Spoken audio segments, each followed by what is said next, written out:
টি-20 বিশ্বকাপ খেলতে যায়নি বাংলাদেশ। একটা গ্যাপ তো পড়েছে আন্তর্জাতিক ক্রিকেটে এবং তারপর আবারও ফিরছে এবং মিরপুরে পাকিস্তান সিরিজ দিয়ে শুরু হচ্ছে। কেমন হতে পারে এই সিরিজটা আমরা একটু দেখানোর চেষ্টা করব এবং সবশেষ বাংলাদেশের পাকিস্তানের সঙ্গে লড়াই থেকে শুরু করে মিরপুরে সবশেষ কেমন লড়াই হয়েছে।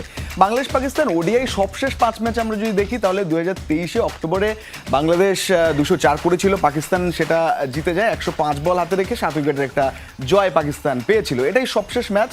এর আগে সেপ্টেম্বর 6-এও একটা ম্যাচ ছিল এবং বাংলাদেশ সেখানে 193 করে, পাকিস্তান সেটাও টপকে যায়, 7 উইকেটের জয় পায়। এই হচ্ছে সবশেষ 2 ম্যাচ। এর আগে আমরা যদি দেখি যে আর কোন কোন ম্যাচ বাংলাদেশ খেলেছে পাকিস্তানের সঙ্গে, পাকিস্তান 315 করেছিল বাংলাদেশের সঙ্গে একটা ম্যাচ, বাংলাদেশ 221 এবং 94 রানের জয় পাকিস্তান সেখানে পায় ওই একই সেপ্টেম্বর 26-এ। তবে তার এক বছর আগে 2018-তে বাংলাদেশ 239 করে, পাকিস্তান সেখানে 202-এ থেমে যায় এবং 37 রানের একটা জয় পায় বাংলাদেশ।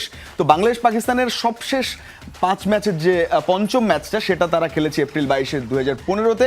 পাকিস্তান সেখানে 250 করে, বাংলাদেশ টপকে যায় 63 বল হাতে রেখে 8 উইকেটের জয়। যে সুখস্মৃতি 2015-র যে 3 ম্যাচের মিরপুরে সিরিজ, সেখানের ওই সবশেষ ম্যাচ ওটা। বাংলাদেশ কিন্তু হোয়াইট ওয়াশ করেছিল পাকিস্তানকে ওই সিরিজে। সুতরাং 3 ম্যাচ বাংলাদেশ হারলেও 2 ম্যাচ বাংলাদেশ পাকিস্তানের সঙ্গে জিতেছে বলা যায়। চ্যাম্পিয়ন্স ট্রফিতে একটা ম্যাচ সবশেষ খেলার কথা ছিল 2025-এ, তবে সেই ম্যাচটা বৃষ্টিতে ভেসে যায়। আমরা যদি দেখি মিরপুরে সবশেষ 5 ওডিআই ম্যাচ কেমন হয়েছে। অক্টোবর 23, 2025-এ বাংলাদেশ ওয়েস্ট ইন্ডিজের সাথে যেটা খেললো, 179 রানের জয় বাংলাদেশ সবশেষ পেয়েছিল, 296 বাংলাদেশ করেছিল।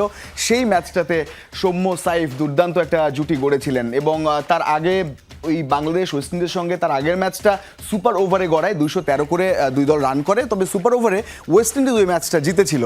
তার আগে যদি দেখি এই সিরিজে 3টা ম্যাচ খেলেছে মিরপুরে বাংলাদেশ এবং প্রথম যে ম্যাচটা বাংলাদেশ ওয়েস্ট ইন্ডিজের সঙ্গে খেলে সেখানে বাংলাদেশ কিন্তু 74 রানে জিতে যায়। অর্থাৎ 2 ম্যাচ বাংলাদেশ ওয়েস্ট ইন্ডিজকে হারিয়ে দেয়, একটা ম্যাচ সুপার ওভারে গড়ায় এবং সেই ম্যাচটা বাংলাদেশ হেরে যায়। তো মিরপুরে সবশেষ মোটামুটি বাংলাদেশের পজিশন ভালোই ছিল এবং সেপ্টেম্বর 26, 2023-এ তার আগের সিরিজ যদি বলি, বাংলাদেশ নিউজিল্যান্ডের সঙ্গে খেলেছিল এবং 91 বল হাতে রেখে 7 উইকেটের জয় নিউজিল্যান্ড পেয়েছিল। 2023-এর সেই সিরিজটা বাংলাদেশের জন্য খুব একটা ভালো যায়নি। ইস্ট সৌদিরা সেবার বেশ ভালো ফায়দা নিয়েছিলেন মিরপুরের উইকেটের। তারও আগে যদি আমরা দেখি যে এই 5 ম্যাচের শেষ যে ম্যাচটা সেপ্টেম্বর 23, 2023-এ নিউজিল্যান্ড সেখানে 86 রানে জিতে যায়। যেমনটা বলছিলাম যে ওই সিরিজটা মিরপুরে নিউজিল্যান্ড ডমিনেট করেছিল বাংলাদেশের সঙ্গে। তো সব মিলিয়ে রিসেন্ট পাস্টের যে সমীকরণ সেটা বলছে বাংলাদেশ আগের ওডিআই ম্যাচগুলো বেটার খেলতো বর্তমানের তুলনায়। আর মিরপুরে যদি দেখা যায় যে ওখানেও সবশেষ 5 ম্যাচে 3টা হারলেও 2টো জিতেছে।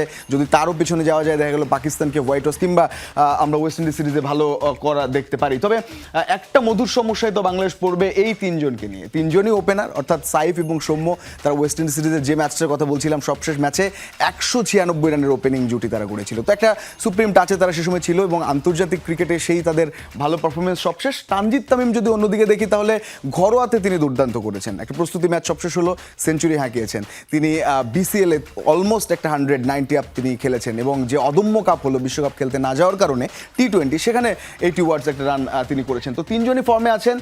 Left hand right hand combination যদি ধরতে হয় তাহলে সবশেষ আসলে 2 ওপেনার সাইফ সৌম্যকেই বাংলাদেশ রাখবে নাকি তানজিদ তামিম তিনি একটা সুযোগ পাবেন। সেক্ষেত্রে বাঁহাতি কোটার যেহেতু 2 ব্যাটার আছেন, সাইফ অটো চয়েস হয়ে একজন বাদ পড়তে পারে কিনা একটা প্রশ্ন থাকছে। আপনারাও যারা দেখছেন তারা বলবেন যে আপনাদের কি মত, 2 ওপেনার কারা হতে পারে এই পাকিস্তান সিরিজে, সেটা কিন্তু একটা প্রশ্ন। বই কি মিডল ওভারে বা মিডল অর্ডার্সে যে সমস্যা সেটা কিন্তু প্রস্তুতি ম্যাচে কিছুটা দেখা গেছে যে তারা ভালো করেছে মিডল অর্ডার। তবে ওপেনার সংকট বাংলাদেশের সবসময় ছিল। এখন 3 ওপেনারের মধ্যে বাংলাদেশ কোন 2 ওপেনার খেলে?